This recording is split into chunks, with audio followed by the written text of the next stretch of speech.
All right, everyone. Welcome back to the Emerald Financial Podcast. Here with Michael Corners. Michael. Good morning to you, Sam. Thank you very much. Day after my birthday. Yeah, happy birthday to Mike, everyone. Thank you very much. Got my old car to get on. Yeah, yep. Everyone, give him your best wishes in the comment section. He'll be sure to read them. So today, I think we're discussing the topic on everyone's lips, and that is whether rates are peaking. Just a bit of background. Overnight, we had US CPI growth or inflation come in headline at 3%. Core was 4.8%. And where the US market was probably forecasting 2 more rate rises, it now seems they're back to forecasting just 1 more rate rise this tightening cycle. Yeah, I had to try to have a closer look into the numbers and a bit of commentary from Westpac I tend to agree with. The headline number was 3%. The non-core was 4.8, as Sam said. So the question, I think, is looking at these numbers. The market wants inflation down at 2%. It's predicting inflation is going to go to 2%, and the question is, is that achievable by year end? But make no mistake, the market is already pricing at 2% inflation, I think, by first quarter next year. And that is what's making the whole market fairly buoyant. We had a bit of a sell-off a couple of weeks ago. The rally's back on. Market's up a good 1% plus this morning. Can it be sustained? Question is, have rates peaked? Bigger question is, will rates fall from here, I think, Sam? Yep, absolutely. And I also think that, for our own market, which is, as you say, up over 1% this morning, we're very much sort of seizing on that US optimism, the inflation getting under control there, perhaps the Federal Reserve. I think, getting in front of it, always a tough thing, and I think they've done a reasonable job of it. Yeah, you've got to be careful looking at the numbers nowadays, what's coming out of the US stock market, because I split the S&P 500 into the S&P 10 and then the S&P 490. So last night, the top 10 performed, 1.5%, and the rest of the market performed at 0.4%. Mm-hmm. So you got the top tech stocks dominating, the Amazons, the Apples, Microsoft dominating the index, and then we come in this morning, see a market increase of over 1%, and I do feel that's going to be hard to sustain, given the composition of the increase in the US market. Yeah, absolutely. I also think it's worth noting that while I think the Fed and the US has done a good job, getting things under control, really, from a price stability perspective, I don't think it's the same situation here. I think I agree. If you look at the underlying Australian economy, our relatively high inflation and our, dare I say, tepid RBA, I think we're barely entering the woods as opposed to getting out the other side. Yeah, and you feel a note of interference with the RBA, with low, you're feeling threatened for his job. The Chalmers is trying to put his influence on the board of directors. I heard this morning that they're moving from 12 meetings to 8 meetings, longer meetings. Don't know what difference that makes. So there's a hint of political desperation, I think, and I think a market with less confidence in the RBA board is probably not a good thing. Absolutely. So just to, I guess, address the question at the start, are rates peaking? And I think there is a reasonable chance we see the US federal funds rate peak at the July meeting with another lift there. Yep. But with our own RBA cash rate, I think it's nowhere near peaking. I would argue that there's at least 2 more, probably more than that. You break down the components of the CPI number last night, and I feel like it brings you a bit more down to earth. So the food prices last night, where the overall thing was 3%, The food component was 5.7%, and the energy component was negative 16.7%. So I have a feeling that, sure that those numbers are volatile, but when these numbers, the energy numbers were done, the oil price was under $70, and this morning they're $75, $76. So oil price has gone up 8% in a week, and they're saying, well, everything's under control. So to me, there's the energy pricing issue, there's food, and there's rent or rent equivalents as a component. In the US market, the shelter, which covers rent and homeowners equivalent rent, the shelter component went up 7.8% last night. So it's quite a big number. And if you were trying to talk about Australia in that context, you'd have to say, given that we are putting massive immigration into the country, the rental rates will definitely be on the rise and stabilise. So, I mean, to get to a better inflation number, and to your point that it's not over yet, to get to a better inflation number, is the pressure going to come off rents? I don't think so. Yeah, and I think that's a very good point. It is a bit of a two-speed price movement at the moment. Obviously, energy prices have come down a lot, oil prices have come down a lot, but shelter's gone up a lot. Something else that's not continued to raise in price are things like discretionary goods, your clothing, your electronics and stuff that come from Asia. And indeed, last week we saw, start of this week, we saw Chinese CPI come in at 0% year on year. Yeah. So you can import all these discretionary goods and there's no inflation there. You can buy your T-shirts or your TVs or whatever, and it's the same price as they were a year ago pretty much. It's the stuff that we need to buy. Have to buy the sort of essential services and things like that that are going up a lot. And I got my 3 months gas bill last week, $950 for 3 months. I'm looking forward to bigger price increases. The average household, at the end of the day, knows inflation's going up. They know they go to the supermarket, and if you buy your block of chocolate that used to be 220 grams, I think it's down to 150 gram for the same price. There's shrinkflation happening. There's a focus on that rent number.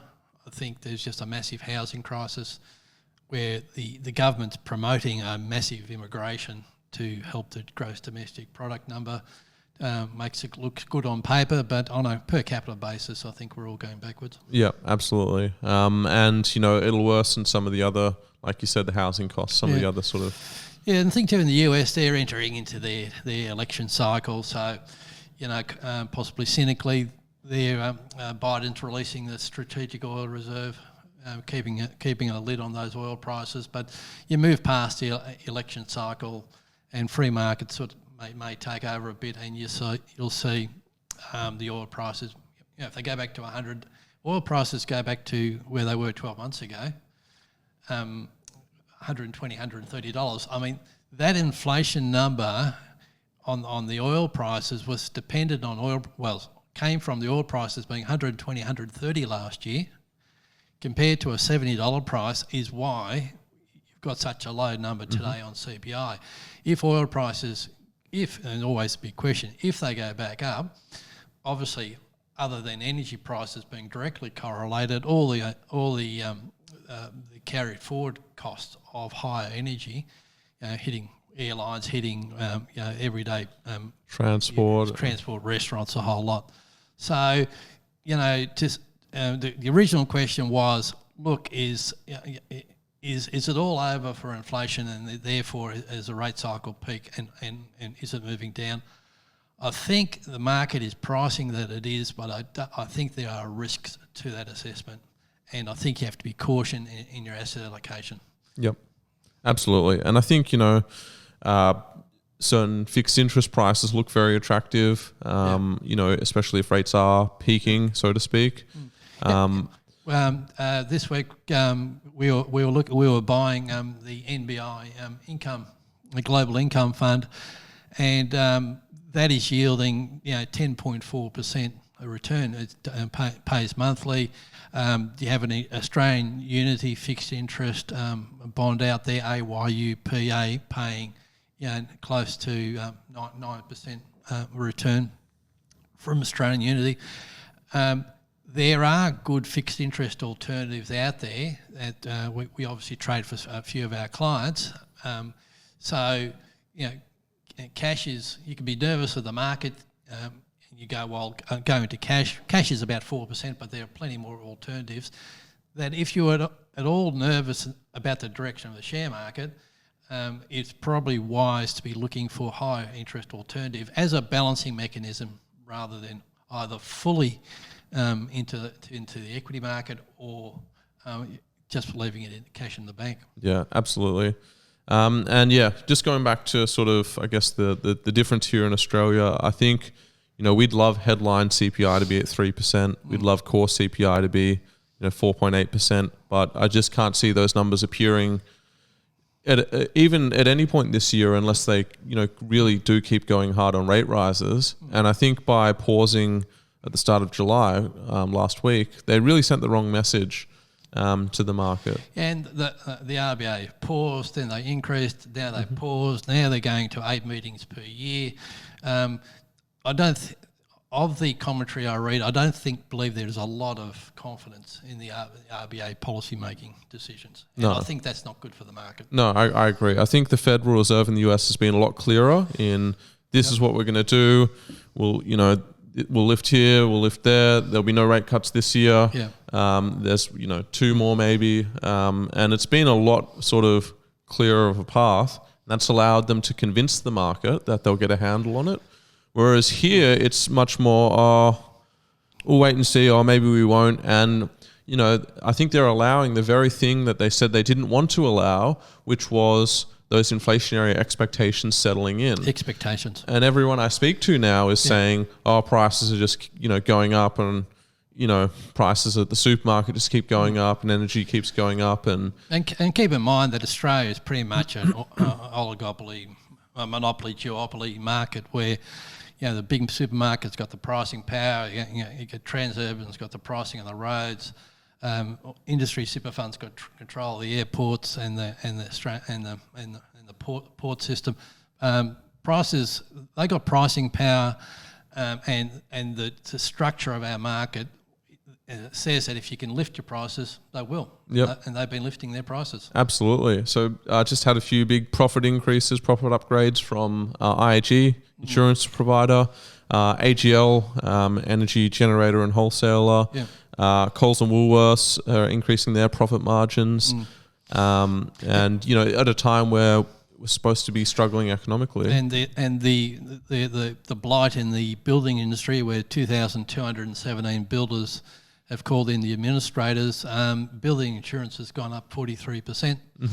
And the state government, their policies of trying to fix, as they call the COVID credit card, they're lifting land taxes.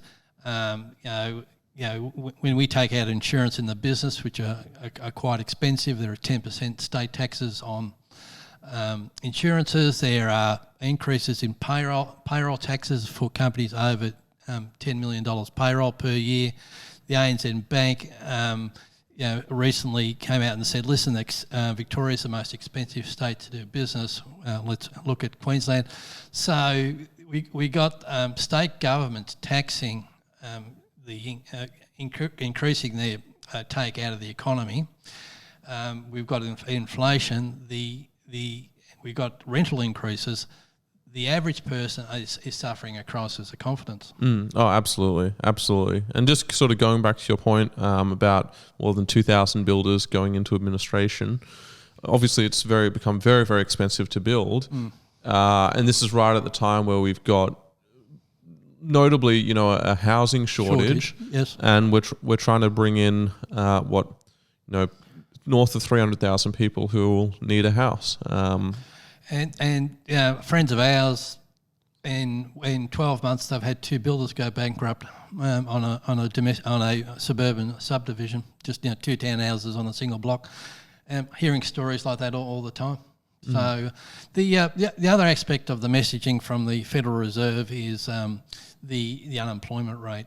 So it's a bit like the chemotherapy. They really need this unemployment rate, going back into predictions of where interest rates are going. They really need that unemployment rate to go to 4.5%, 5%. They really need to kill the economy to be confident that rates can come down.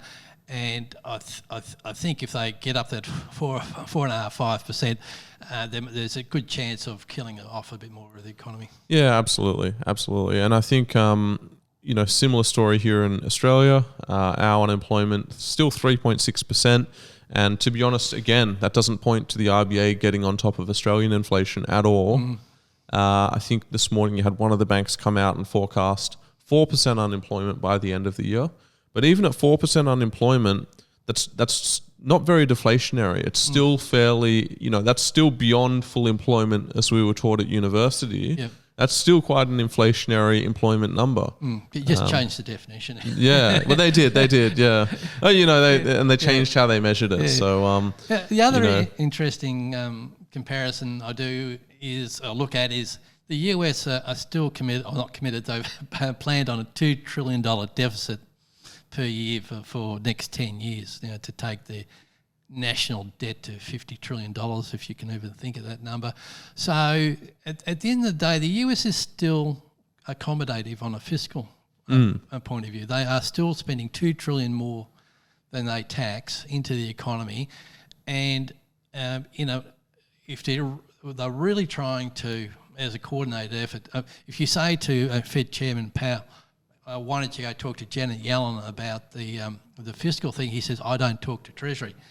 So, and fair enough, the separation of powers, but you have a federal government spending $2 trillion more than it earns, which makes it very accommodative in the economy.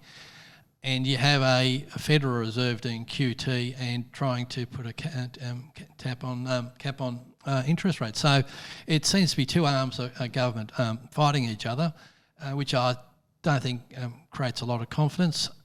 And then you've got the Australian government, who's magically through a very low unemployment number and bracket creep, have clearly moved into a surplus on the budget side of things. We're expecting 20 or 30 billion surplus for the end of the year. So we've got an Australian government that's restrictive on monetary policy, taking cash out of the economy.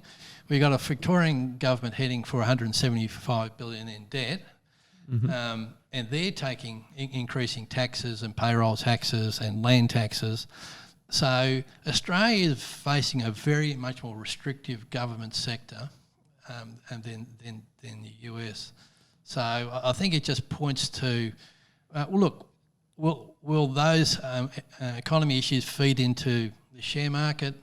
Well, possibly not, because the economy, the share market is not the economy. No, it's not the economy. And sometimes they might sort of rejoin each other in terms of correlation, but then you can go long periods where they don't. And I think today's rally points that it's not the economy. Our market up, I think, 100 points when I came into this room, despite, I think, how negative the economic situation here is in Australia. It's purely the sentiment, purely the optimism that we feel, seeing the US strength, seeing the US headline inflation, and going well, that could be us, or maybe even that is us, when in fact it is not. And the problem with the Australian economy, unlike the US economy, which is a powerhouse of growth, or can be, the Australian economy is much more about keeping property prices high, and what can governments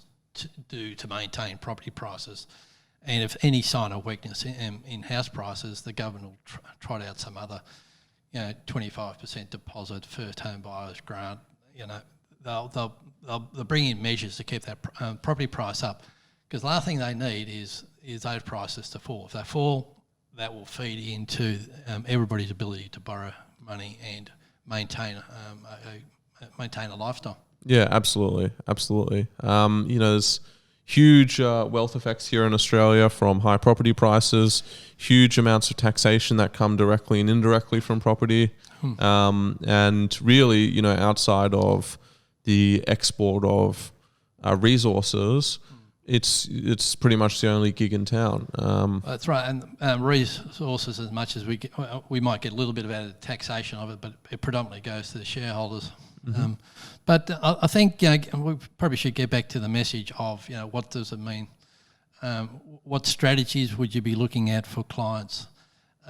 Thinking about inflation, thinking about asset allocation. What would your message be? So my message there would be, you have to look at some of the attractive yields on fixed interest at the moment. Particularly if you can find some safer things.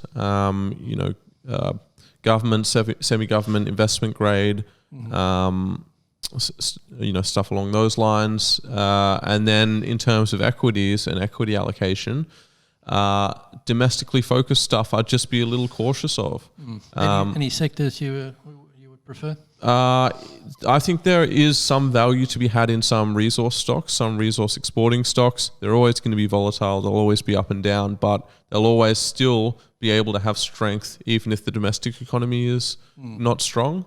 So I'd be looking at parts of the resource space. I think if the world really does move towards an electrification of energy, you're going to need to see a lot of these secondary base metals, things like your copper, your aluminium, nickel, tin, zinc. You'll need huge amounts of them in the second half of this decade. So I still like that for a longer term perspective. The secondary base metals companies. But otherwise I'd be very nervous on anything domestically focused. Yeah, fair enough. So I think, in the last few months we've gone a bit of a roller coaster ride on the view of interest rates. Remember, our 10-year bond rate in April was 3.3%, right? Mm-hmm. So that shot up to, in a straight line, to 4.3% as of this morning. They're about 4.05% after the CPI figure, but they are still up substantially from April. So I think the CPI figure last night, I feel like it's a short-term measure. The market's got run down a few hundred points, run up a couple hundred points. I think we seem to be in a cycle, but we're seeing that there's people are not really engaging with a lot of shares in the share market, like the small caps. Yeah, no love for the small caps. No love for the small caps. Everything's just being ignored. We came into 30 June, a lot of taking losses for 30 June tax time, but there's just no interest except in the more liquid names. Yeah, absolutely. And just on your point, perhaps sort of cycling lower on CPI. What happens if it ticks up? Everyone's got this forecast downtrend in there's your CPI problem, growth. Take New Zealand, who's their cash rate's at 5.5%. Canada lifted last night to 5%, by the way, to 5%. Our economy can't afford 4.1 to 5.5. I mean, if our mortgage rates go to 8%. The banks have to add a 3% buffer to qualify the client. If you're qualifying at 10 to 11%, it's just going to spell disaster for the average person with wages not really going up as much. Yeah, absolutely. Interestingly to note, listing volumes on property starting to push back up a bit after a big drought. You get quite a good few reports out over the last few days where you look at go to domain.com and just type in Melbourne region or Sydney region, as Martin North quite often does. It shows that the Melbourne listings went from about 26,500 down to about 21,000, but seeing a pickup in that now towards 22,000. Same thing in the Sydney market. Anecdotally, we have clients who had that second property saying, "This is all too much." It's not just about the mortgage rates; it's about expenses. They tried to lift their rent by $50 from $700 to $750, and the tenant, and within their rights, took them to VCAT, and the VCAT said, well, no, you can't do $50, you've got to do $25. So not talking about the right and wrong of $50, but the point is it's very hard for a landlord to negotiate with tenants who've got quite strong advocacy with VCAT. So if it comes to hard, land tax rates are going up. There's a special, $975 land tax coming in, or 0.1% extra for investors. You got the usual land tax rates.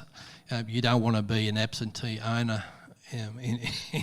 Not here in Victoria. Australia, I think there's 2 or 3% tax. So overseas, absentee owners, and you've got empty apartment tax. A lot of taxes there. So I think people with the mortgage rate and the possible inability to lift rents, I think you will see more property come onto the market at the margin. Yeah, absolutely. So I think we've been going for a while. Yeah, we have. So just quickly to address the initial question, US may be convinced that their rates will soon peak in the next sort of month or so. But particularly in Australia, my view is that we're not near the peak, and that things will get a lot worse before they get better. Yeah, in terms of dynamics of it, for me, it's even keeping the rates at these levels is bad for the economy, because at the moment the market's predicting 2% inflation, is pricing 2% inflation into their earnings and growth forecasts. So are interest rates coming down? No. Have they stopped? Probably not. Possibly go higher. So I think it sort of spells a little bit of trouble. Yep, absolutely. So I think we'll wrap it up there, guys. Yep. If you've listened this far, thank you so much. Hope you've enjoyed. If you have listened this far, definitely subscribe, and we'll see you in the next one. Cheers. Bye for now.